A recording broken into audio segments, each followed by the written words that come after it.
All right, this is my take on this particular tweet that I saw on Twitter, man. I want you guys to actually check this out. I'll have the link to this particular tweet so you can kind of get your take on it, but follow me on Twitter as well. But I pretty much lost it when I saw these exact words. We're talking about route participation. Whatever the hell that means, this is my take on it.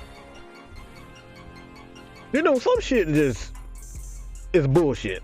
Some shit is just absolute crap. Some people don't deserve to have a Twitter account. Some people don't deserve to talk. Some people don't deserve to type. Some people don't deserve to even think. This Dwayne McFarland, and God bless him. God bless him. But this shit is fucking ridiculous. All right, so I'm sorry. This is a rant that I could not wait for Monday. I got to get this out right now. So this guy goes on to say that Kyle Pitts was one of the most unlucky, talented players in 2022. Okay, don't disagree with that statement. I mean, you could say that. I guess it's right. But this the shit that really kicks me out. Like, just listening to this reason. This is his reason. The Falcons dropbacks equals the worst since 2012. That point is absolutely ridiculous and stupid. Why? Because you're going to ignore the fact that the Falcons had a history, okay? NFL history in dead cap money. So we couldn't afford high-priced wide receivers, okay? We couldn't afford high-priced offensive linemen, high-priced running backs, high-priced quarterbacks. We couldn't afford any of that shit. So this is the reason why I say this is freaking retarded. Okay, and some people don't even deserve to do a lot of shit, and this is one of them. All right, so if you're gonna drop back, who the hell are you gonna throw to? Kyle Pitts was one of those guys, but outside of Kyle Pitts, Drake London as a rookie, he's still learning the ropes. Okay, Kyle Pitts is still learning the freaking ropes. So let's just make that it. Let's make that what it is. Outside of those guys, look, Kyle, we got Cordell Patterson, who's a running back, and we needed him at running back last year. Just take the time to think before you type these things. And the second thing, uncatchable targets for a tight end, most in the NFL. Well, duh, motherfucker, if you got a goddamn Marcus Mariota throwing the ball, shouldn't that mean something? Like, the quarterback has to be good enough. That ain't got, look, unlucky. Look, there's so many other players, so many players in the NFL that suffer from bad quarterback play. It's not just Kyle Pitts. It's not just the Atlanta Falcons. Okay, but I don't have an issue with this so much. It's the next shit that really... What the hell is a route participation? Under 80% in route participation. What the fuck? Like, who making up this? Who the hell makes up a term that nobody ever uses? Route participation? He's a tight end. That means you're tight next to the end. Defensive end.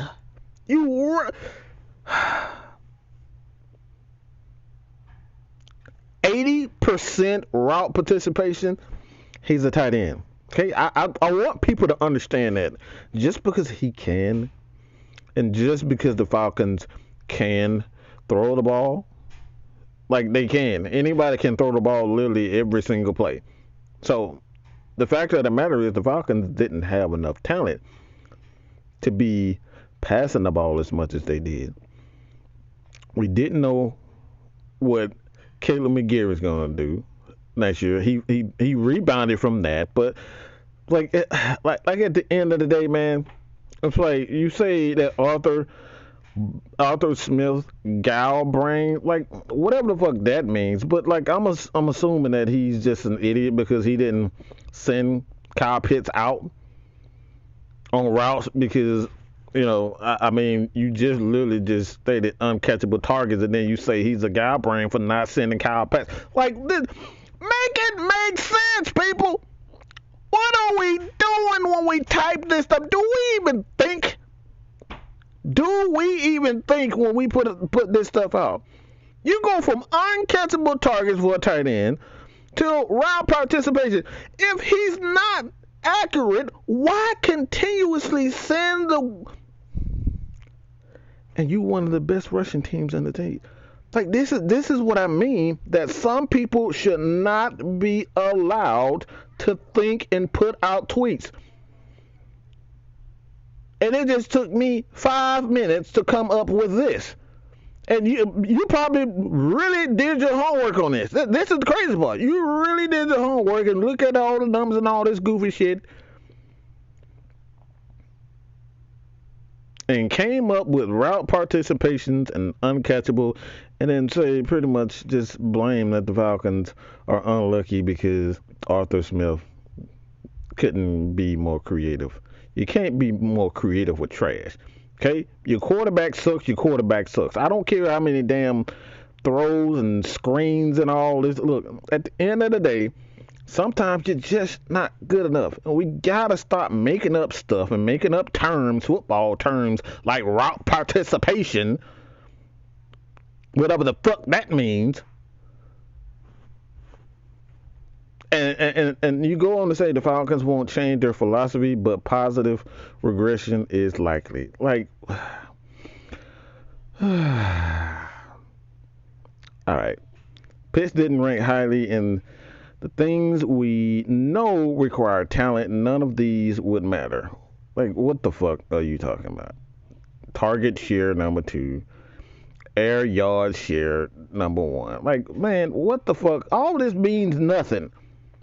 Okay? And like I said, at the end of the day, your quarterback is the guy that's throwing the ball. And if he's not accurate, you can't come up. You can't make an offensive coordinator come up with something that's going to make the damn quarterback play better. Make him more confident. Because that's what Marcus Mariota struggled with last year. Confidence. It had nothing to do with really too much talent or the lack thereof. At the end of the day, Marcus Mariota lacked confidence. And you saw the difference with Drake London when Desmond Ridder got in. The dude had 400 more yards. Set a rookie record for receptions for the Atlanta Falcons. And he did all of this with another quarterback. So at the end of the day, is it really Arthur Smith? I say, hell no.